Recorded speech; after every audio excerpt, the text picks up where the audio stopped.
ஒரு கம்பெனி வந்து 2023லேருந்து 25 வரைக்கும் 36,000 கோடி கிட்ட ப்ராஃபிட் மட்டும் பண்ணியிருக்காங்க. அந்த கம்பெனி ரீசெண்டாக செபி பேன் பண்ணிட்டாங்க. அதை பற்றி டீட்டெயிலாக அந்த வீடியோவில் பார்க்கலாம். அது மட்டும் இல்லை, அவங்களோட சீக்ரெட் ஸ்ட்ராட்டஜி அதுவும் கிளியர் கட்டாகவே வெளியே வந்துடுச்சு. ஸோ அதனால தான் அவங்கள பேன் பண்ணியிருக்காங்க. இந்த வீடியோ ஃபுல்லாக பார்த்தா அவங்களுக்கு ஒரு ஐ ஓப்பனர் இருக்கும், குறிப்பாக ரீட்டெயிலருக்கு. ஓகே, நீங்கள் கண்டிப்பாக இன்வெஸ்ட் பண்ணியிருந்தீங்கன்னா, ட்ரேடிங் பண்ண போகிறீங்கன்னு நினச்சிங்கன்னா இந்த வீடியோ கண்டிப்பாக பாருங்கள், அவங்களுக்கு கிளியர் கட்டாக தெரியும். ஓகே, கம்பெனி பேர் ஜெயின் ஸ்ட்ரீட். ஆக்சுவலாக கம்பெனி அவங்க வந்து செபி கூட 4,800 கோடி கிட்ட அவங்கள வந்து கேப்சர் பண்ணி ஃப்ரீஸ் பண்ணி வச்சுருக்காங்க. இப்போ ஃபுல்லாகவே பேன் பண்ணி வச்சுட்டாங்க. இதனால இந்தியாவில் வந்து 27% கிட்ட ஆப்ஷன் ட்ரேடிங்கோட வால்யூம் வந்து கம்மியானு கிளியர் கட்டாக சொல்லியிருக்காங்க. அது ஆக்சுவலாக கிளியர் கட்டாகவே வால்யூம் வந்து ரொம்ப கம்மியாயிடுச்சு. ரீட்டைல் இன்வெஸ்ட் வந்து லாஸ்ட் இயர் வந்து 74,000 crore வந்து லாஸ் பண்ணாங்க. இந்த வருஷம் வந்து 1,00,000 கோடிக்கு மேலே லாஸ் பண்ணிட்டாங்க. ஸோ அதனால தான் செபி வந்து ஆக்ஷன் எடுத்துக்கிட்டே இருக்காங்க. இதை என்ன ரீசன், எதனால் இவ்வளோ பேர் மாட்டிக்கிட்டாங்க, அதுக்கு ஃபுல்லாகவே ஆக்ஷன் எடுத்துக்கிட்டே இருக்காங்க. ஓகே, நம்ம ஒரு ஸ்டாட்டிக்ஸ் பார்க்கலாம். ஒரு 91% ட்ரேடர்ஸ் வந்து லாஸ் தான் பண்ணுறாச்சு. 1,00,000க்கு மேலே 1,20,000 கிட்ட அவங்க ஆவரேஜ் லாஸ். ஓகே, 5,000 கோடி கிட்ட நெட் லாஸ் இருக்குது. ஓகே, அதுலேயும் 1% தான் 1,00,000க்கு மேலே ப்ராஃபிட் பண்ணுறாங்க. அந்த 1%லேயும் முக்கால்வாசி பேர் வந்து இந்த மாதிரி பெரிய பெரிய கம்பெனியில் வேலை பார்க்குற ஆட்களாக தான் இருக்காங்க. ஸோ இதுலேருந்து யாருமே ப்ராஃபிட் பண்ணல ஆப்ஷன் ட்ரேடிங்லேருந்து 1,00,000க்கு மேலே. இப்போ ரீசெண்டாக ஒரு ஆல்மோஸ்ட் யாருமே ப்ராஃபிட் பண்ணல ஆப்ஷன் அண்ட் ட்ரேடிங்லேருந்து. ரொம்ப சின்ன பர்சன்டேஜ் தான் பண்ணுறாங்க. ரொம்ப சின்ன பர்சன்டேஜ், 1%க்குள்ளே 100க்கு. இது வந்து 0.1% கிட்ட தான் பண்ணுறாங்க என்னை பொறுத்த வரைக்கும். ஸோ இது பார்க்க வேண்டிய விஷயம்.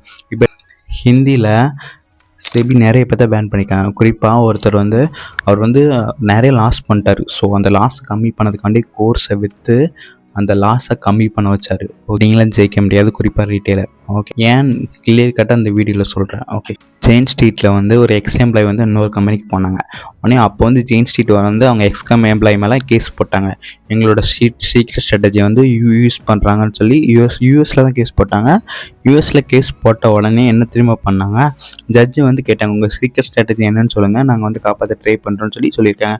அதுக்கு வந்து ஜெயின் ஸ்ட்ரீட் வந்து மேனேஜ்மெண்ட்டே சொல்லிட்டாங்க, இல்லை சொல்ல மாட்டோம் அப்படின்னு சொல்லிட்டாங்க. உடனே ஜட்ஜு வந்து எதுவும் சொல்லலை. ஆனால் இந்தியாவில் செபி வந்து இதை பார்த்துட்டு இவங்க என்ன ஸ்ட்ராட்டஜி யூஸ் பண்ணுவாங்கன்னு சொல்லி அவங்க வந்து அவங்களோட டிரான்சாக்ஷன் ரிப்போர்ட்லாம் கேட்டிருக்காங்க. அப்போ தான் கிளியராக தெரிஞ்சு அவங்களோட சீக்ரெட் ஸ்ட்ராட்டஜி என்னென்னு. ஓகே, ஆக்சுவலாக ஸ்ட்ராட்டஜி என்னென்னு கிளியர் கட்டாக வந்து தெரிஞ்சுட்டு செபிக்கு அவங்க ரிசர்ச் பண்ண போகிறாங்க. ஆக்சுவலாக அவங்க சீக்ரெட் ஸ்ட்ராட்டஜி என்னென்னா வித் எக்ஸாம்பிளோட சொல்கிறேன். அவங்க என்ன தெரியுமா பண்ணுறாங்க, ஃபஸ்ட்டு வந்து வால்யூம் அதிகமாக இருக்க பேங்க், எக்ஸாம்பிள் HDFC பேங்க் வந்து வால்யூம் அதிகம், நிஃப்டி 50லையும் சரி, பேங்க் நிஃப்டிலையும் சரி. ஸோ அதை வந்து பயங்கரமாக வாங்கியிருந்தாங்க. ஃபஸ்ட்டே வாங்கிட்டு உடனே அவங்க வந்து செல் பண்ண ஆரம்பிச்சிட்டாங்க. ஆப்ஷன்ஸில் செல் பண்ண ஆரம்பிச்சிட்டாங்க. செல் பண்ண ஆரம்பித்த உடனே அவங்க ஆல்ரெடி பை பண்ணதை அதையும் செல் பண்ண ஆரம்பிச்சிட்டாங்க. ஸோ ஆல்ரெடி பை பண்ணதை வந்து செல் பண்ணால் ஆப்ஷனில் அந்த புட் ஆப்ஷன் போட போகிறோம், அது வந்து அந்த வேல்யூ கூட்டிகிட்டே இருக்கும்.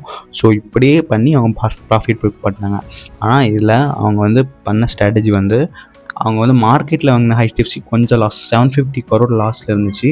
பட் ஆப்ஷன்ஸில் அவங்களுக்கு வந்து 4,000 கோடி கிட்ட ப்ராஃபிட். ஸோ ஆல்மோஸ்ட் நெட் ப்ராஃபிட்டில் தான் 4,000 கோடி கிட்ட ப்ராஃபிட்டில் அவங்க வெளியே போனாங்க. இதே மாதிரி அவங்க 29 days இப்படி பண்ணியிருக்காங்க. இதுலேயே இவ்வளோ அமௌண்ட் வந்துடுச்சு. ஸோ இதுதான் இவங்களோட சீக்ரெட் ஸ்ட்ராட்டஜி. எங்கள் ஆல்கோ ட்ரேடிங் எதுவுமே பண்ணல, அவங்க ஃபுல்லாக மேனிப்புலேட் பண்ணுறாங்க ஒரு ஸ்டாக்கை வச்சு. ஓகே, இது வந்து செபிக்கு கிளியர் கட்டாக தெரிஞ்சு இது வந்து எத்திக்கலாக அன்எத்திக்கலாம்னு சொல்ல. ஸோ அதனால் அவங்க வந்து அதை பேன் பண்ணிட்டாங்க. ஓகே, இந்த விஷயத்தில் நம்ம கிளியர் கட்டாக தெரியுது அவங்க ஈஸியாக ஆப்ரேட் பண்ணுறாங்க. அவங்ககிட்ட அமௌண்ட் இருக்குது, இந்தியன் மார்க்கெட்டை புட் ஆப்ஷன் ட்ரேடிங்கில் ஃபுல்லாக போட்டு அவங்க ஃபுல்லாக ஆப்ரேட் பண்ணுறாங்க. இல்லை மாட்டிக்கிறது ஃபுல்லாகவே மேக்ஸிமம் ரீட்டெயில் தான். லாஸ்ட் வருஷம் 70,000 கோடி, 75,000 கோடி, இந்த வருஷம் 1,00,000 கோடி. ஸோ இவ்வளோ அமௌண்ட்டும் போய்கிட்டே இருக்குது. ஸோ இதை கண்டிப்பாக ஒரு ஸ்ட்ரிக்ட் ஆக்ஷன் எடுக்கணும். என்னை பொறுத்த வரைக்கும் உங்களோட ஒப்பீனியனை கமெண்ட் பண்ணுங்கள். கொண்டு போயிட்டுருக்கான். ஸோ இது வந்து என்னை பொறுத்த வரைக்கும் நாட் குட். ஓகே, இது வந்து சூப்பர் தான் என்னை பொறுத்த வரைக்கும். உங்கள் இதை கமெண்ட் பண்ணுங்கள். அதேமாதிரி நிறைய ஸ்டாக் ப்ரோக்கரேஜ்லாம் சொல்லிட்டாங்க, வால்யூம் வந்து ரொம்ப கம்மியாயிட்டு. ஓகே, என்னை பொறுத்த வரைக்கும் குட் தான். Okay, option and future and option வந்து எதுக்கு தெரியுமா? ஆக்சுவலாக அது வந்து ஒரு இன்சூரன்ஸ் மாதிரி.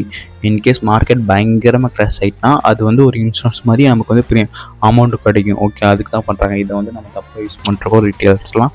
என்னை பொறுத்த வரைக்கும் இதில் வந்து ப்ராஃபிட் 99% சான்ஸ் இல்லாத ரேஸில் நம்ம ஓடி எந்த யூஸும் இல்லை. ஸோ இந்த பக்கம் போகாதீங்க. நிறைய பேர் மாட்டிக்கிட்டிங்கன்னா அவங்க அமௌண்ட்டை வாபஸ் வாங்கணும்னு வச்சு தான் போவாங்க. அது ரொம்ப ரொம்ப கஷ்டம். ஓகே, இந்த வீடியோ கண்டிப்பாக யூஸ்ஃபுல்லாக இருக்கும்னு நினைக்கிறேன். யூஸ்ஃபுல்லாக இருந்துச்சுன்னா கண்டிப்பாக லைக், ஷேர், சப்ஸ்கிரைப் பண்ணிக்கோங்க. இது என்னை பொறுத்த வரைக்கும் முக்கியமான வீடியோ. தேங்க்யூ.